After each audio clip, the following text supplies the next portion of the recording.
Hello దోస్తుల్, welcome to my channel. ఒక్కసారి try చేసి చూద్దాం. అందరూ ఎలా ఉన్నారండి? బాగున్నారా? నేను కూడా బాగానే ఉన్నానండి. అయితే ఇవాళ రెసిపీలోకి వెళ్ళిపోదాము. ఇవాళ అయితే నేను మీకు పాలకూర మెంతి కూర చికెన్ అనమాట, పాలక్ మేతి చికెన్ ఎలా తయారు చేసుకోవాలో చూపించబోతున్నాను. చాలా టేస్టీగా ఉంటుందండి, అలాగే హెల్త్కి కూడా చాలా మంచిది. ఆకుకూరలు ఏవైనా కూడా హెల్త్కి మంచిగా చేస్తాయి కదండి. అయితే ఇవాళ అయితే చికెన్లో వేసి చేశానమాట. యాక్చువల్గా ఒక్క కట్ట పాలకూర, ఒక్క కట్ట మెంతికూర అయితే ఉందండి ఇంట్లో. అయితే వెరైటీగా ఇలా తయారు చేద్దాం, ఎలా ఉంటుందో అని ట్రై చేశాను. రెసిపీ సూపర్గా ఉందండి, చాలా టేస్టీగా ఉంది. మీకు కూడా చూపించినట్టు అవుతుంది కదా అని వీడియో అయితే తీశాను. చూడండి, కావాల్సిన పదార్థాలు చూపిస్తున్నాను. ఒక్క కట్ట పెద్ద మెంతికూర అనమాట, అలాగే ఒక్క కట్ట పాలకూర తీసుకున్నాను. ఈ రెండు కూడా శుభ్రంగా వాష్ చేసుకొని ఇలా చిన్నగా కట్ చేసుకొని రెడీగా పెట్టుకోవాలి. అలాగే ఒక సగం కట్ట వరకు పుదీనా తీసుకున్నానండి. అలాగే 5 పచ్చిమిరపకాయలు, 2 టమాటాలు, ఒక 2-3 ఉల్లిపాయలు కూడా చిన్నగా చాప్ చేసుకొని పెట్టుకోండి. అలాగే ఇక్కడ చూడండి, ఒక హాఫ్ కేజీ చికెన్ అయితే తీసుకున్నానండి. శుభ్రంగా ఉప్పు వేసుకొని మంచిగా వాష్ చేసుకొని రెడీగా పెట్టేసుకున్నాను. ఇవి కాస్త పెద్ద పీసెస్గానే ఉన్నాయన్నమాట, అలాగే ఉంచేసాను. ఒక 2-3 సార్లు ఉప్పు వేసుకొని మంచిగా వాష్ చేసుకొని రెడీగా పెట్టేసుకోవాలి. ఇప్పుడు స్టవ్ మీద ఒక గిన్నె పెట్టేసుకొని అందులోకి 4 టేబుల్ స్పూన్ల వరకు ఆయిల్ని యాడ్ చేసుకొని, ఆయిల్ బాగా హీట్ అయిన తర్వాత పచ్చిమిర్చి, అలాగే కట్ చేసుకున్న ఉల్లిపాయలు అన్నీ వేసుకొని దూరగా ఫ్రై చేసుకోవాలి. ఉల్లిపాయలు, పచ్చిమిర్చి కొంచెం వేగిన తర్వాత ఇందులోకి పుదీనాను కూడా వేసుకోవాలి. ఈ పుదీనాను కూడా ఆయిల్లో మంచిగా ఫ్రై చేసుకోవాలండి. ఈ పుదీనా మంచిగా వేగితేనే మంచి స్మెల్ అండ్ టేస్ట్ బాగుంటుందన్నమాట కర్రీకి. ఇలా కలుపుకుంటూ ఒక 2 మినిట్స్ పాటు ఫ్రై చేసుకున్న తర్వాత ఇప్పుడు ఇందులోకి 1 టేబుల్ స్పూన్ వరకు అల్లం వెల్లుల్లి పేస్ట్ వేసుకోవాలి. ఈ అల్లం వెల్లుల్లి పేస్ట్ పచ్చివాసన పోయేంత వరకు మంచిగా కలుపుకుంటూ ఫ్రై చేసుకోవాలి.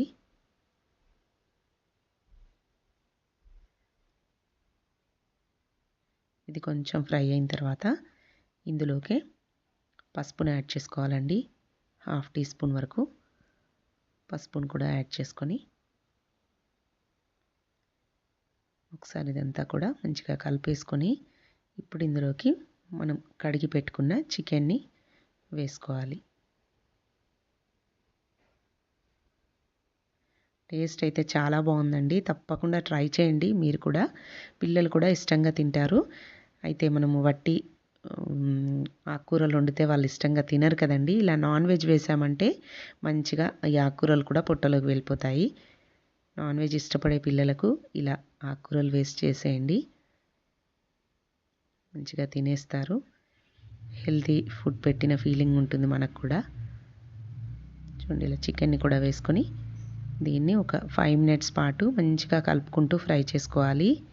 స్టవ్ని మీడియం ఫ్లేమ్లో పెట్టుకొని ఈ చికెన్ని ఆయిల్లో మంచిగా ఫ్రై చేసుకోవాలండి, ఇలా కలుపుకుంటూ.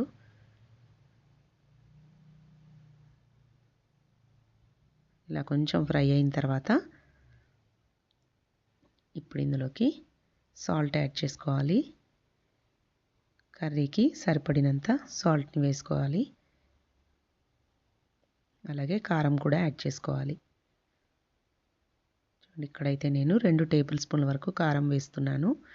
మీరు తినే స్పైసీనెస్కి సరిపడా కారం, ఉప్పు యాడ్ చేసుకోండి.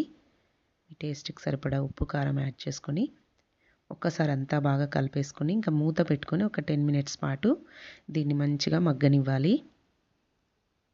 చికెన్కి ఉప్పు, కారం అంతా కూడా మంచిగా పట్టుకునేటట్టు మగ్గించుకోవాలి.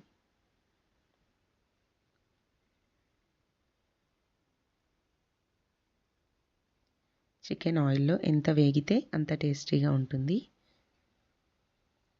చూడండి, ఇలా అంతా బాగా కలిపేసుకొని మూత పెట్టుకొని ఒక 10 మినిట్స్ పాటు మగ్గించుకున్న తర్వాత మూత తీసుకొని మళ్ళీ ఒకసారి ఇదంతా కూడా బాగా కలుపుకొని ఇప్పుడు ఇందులోకి మనం కట్ చేసి పెట్టుకున్న పాలకూర, మెంతికూర రెండు కూడా యాడ్ చేసుకోవాలి. మెంతికూర వేస్తున్నాం, ఏమైనా చేదు వస్తుందేమో అని డౌట్ ఉంటుందండి. అస్సలు ఏం రాదండి, చేదు అస్సలే ఉండదు, టేస్ట్ చాలా బాగుంటుంది. ఆల్రెడీ మన ఛానల్లో మెంతికూర చికెన్ ఉంది, కావాలంటే మీరు చూసుకోవచ్చు. చాలా బాగుంటుంది ఆకుకూరలతో చికెన్. గోంగూర చికెన్, మెంతికూర చికెన్, పాలకూర చికెన్, ఇలా ఆల్రెడీ మన ఛానల్లో రెసిపీస్ అయితే ఉన్నాయండి. ఇవాళ అయితే ఇలా డిఫరెంట్గా పాలక్ మెంతికూర చికెన్ అయితే చేశాను. చూడండి, ఇలా 2 ఆకుకూరలు వేసుకొని మంచిగా కలిపేసుకోవాలి. అంతా బాగా కలిపేసుకొని ఇంకా మూత పెట్టి దీన్ని ఒక 5 మినిట్స్ పాటు మగ్గించుకోవాలి. ఆకుకూర తొందరగానే మగ్గుతుంది కదండి, ఎక్కువ టైం ఏమీ పట్టదు. ఒక 5 మినిట్స్ మూత పెట్టి మగ్గించి 5 మినిట్స్ తర్వాత మూత తీస్తే చూడండి, మనం వాటర్ ఏమీ యాడ్ చేయకుండానే ఎంత వాటర్ వచ్చాయో. లీఫీ వెజిటేబుల్స్లో అంత వాటర్ పర్సంటేజ్ ఉంటుంది. అందుకే అవి హెల్త్కి చాలా మంచిది. ఐరన్ కూడా ఎక్కువగా ఉంటుందండి. ఏదో ఒక విధంగా తింటూ ఉండాలి. వారంలో ఒక 4-5 రోజులన్నా ఆకుకూరలు తింటూ ఉండాలి. పప్పులలో, ఇలా కూరలలో, ఎలాగైనా. అయితే రోజు పెట్టిన పిల్లలు ఇష్టంగా తినరు కాబట్టి ఇలా డిఫరెంట్ రెసిపీస్ ట్రై చేసామంటే వాళ్ళు కూడా ఇష్టంగా తినేస్తారు. చూడండి, ఇలా అంతా బాగా కలుపుకొని ఇందులోకే కట్ చేసుకున్న 2 టమాటాలను కూడా యాడ్ చేసుకొని మళ్ళీ ఒకసారి అంతా బాగా కలుపుకొని మూత పెట్టేసుకోవాలి. అయితే కొంతమందికి పాలకూరలో టమాటా యాడ్ చేయొద్దు, కిడ్నీలో స్టోన్స్ వస్తాయి కదా అంటూ ఉంటారు కదా. అలా కొంచెం అనుమానం ఉన్న వాళ్ళైతే టమాటాకు బదులుగా పెరుగు వేసుకోవచ్చండి. కర్రీ గ్రేవీ వస్తుంది, అలాగే టేస్ట్ కూడా కొంచెం బాగుంటుంది. పుల్లటి పెరుగు ఇంట్లో ఉన్నట్లయితే ఈ టమాటాని స్కిప్ చేసేసి ఈ స్టేజ్లోనే పెరుగుని యాడ్ చేసుకొని అంతా బాగా కలిపి మగ్గిన తర్వాత వాటర్ యాడ్ చేసుకోవాలి. మీకు కర్రీలోకి కన్సిస్టెన్సీ చూసుకోండి, మీకు ఎంత వాటర్ కావాలో అంతవరకు యాడ్ చేసుకోండి. ఇక్కడైతే నేను 1.5 గ్లాస్ వరకు వాటర్ని యాడ్ చేసుకొని ఇంకా స్టవ్ని కొంచెం మీడియం ఫ్లేమ్లో పెట్టుకొని ఇలా బాగా ఉడికిస్తున్నాను.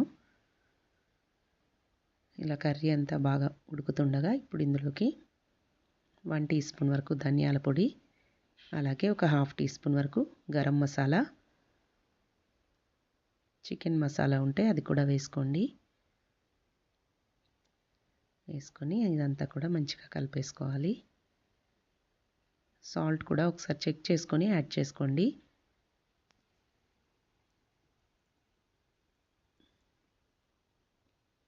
ఇలా అంతా మంచిగా కలిపేసుకొని మూత పెట్టుకొని ఒక 5 మినిట్స్ పాటు మగ్గించుకోండి. వాటర్ అనేది కొంచెం దగ్గర పడేంత వరకు, అలాగే చికెన్ కూడా మంచిగా కుక్ అవ్వాలి కదా. ఒక 5 మినిట్స్ పాటు మగ్గించుకున్న తర్వాత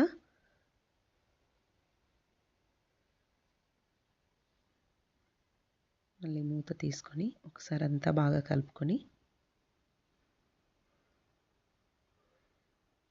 చివరిగా పెప్పర్ పొడి కూడా యాడ్ చేస్తున్నానండి నేనైతే. చాలా బాగుంటుంది పెప్పర్ ఫ్లేవర్ కూడా చికెన్కి.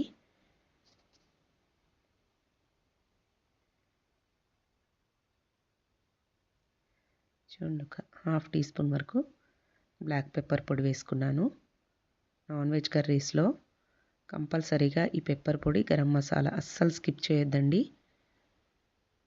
నీచు వాసన రాకుండా మంచిగా ఉంటుందన్నమాట ఫ్లేవర్ అనేది. ఇదంతా బాగా కలిపేసుకొని కన్సిస్టెన్సీ ఒకసారి చెక్ చేసుకోండి. మీకు ఇలా గ్రేవీగానే ఉండాలి అనుకుంటే ఈ స్టేజ్లో ఇంకా కొత్తిమీర యాడ్ చేసుకొని స్టవ్ ఆఫ్ చేసుకోవచ్చు. నేనైతే ఇంకాస్త చిక్కగా చేస్తున్నాను అనమాట. కొంచెం దగ్గరగా స్టవ్ని సిమ్లో పెట్టి ఇంకొక 5 మినిట్స్ ఉంచాను. చూడండి, ఇలా దగ్గర పడిపోయింది కర్రీ అంతా. చివరిగా కొత్తిమీర చల్లుకున్నారంటే ఎంతో టేస్టీగా ఉండే పాలకూర మెంతికూర చికెన్ అనమాట. చాలా బాగుంటుందండి. చపాతీతో కూడా ఎక్సలెంట్గా ఉంటుంది. మంచి గ్రేవీగా అసలు టేస్ట్ అయితే అద్భుతంగా వచ్చింది. తప్పకుండా మీరు కూడా ట్రై చేయండి. మీ ఇంట్లో వాళ్ళకు కూడా అందరికీ నచ్చుతుంది. చపాతీతో బాగుంటుంది, అలాగే ప్లెయిన్ వైట్ రైస్తో కూడా ఎక్సలెంట్గా ఉంటుంది. మీరు ఒకసారి ట్రై చేసి మీకు ఎలా వచ్చింది అనేది అయితే నా కమెంట్స్లో తప్పకుండా తెలియజేయండి. మీకు కనుక నచ్చినట్టయితే నా ఛానల్ని తప్పకుండా సబ్స్క్రైబ్ చేసుకోండి. పక్కనే ఉన్న బెల్ గంటను కూడా కొట్టండి. కొత్త వాళ్ళు ఎవరైనా చూస్తున్నట్లయితే తప్పకుండా మా ఛానల్ని సబ్స్క్రైబ్ చేసుకోండి. Thanks for watching.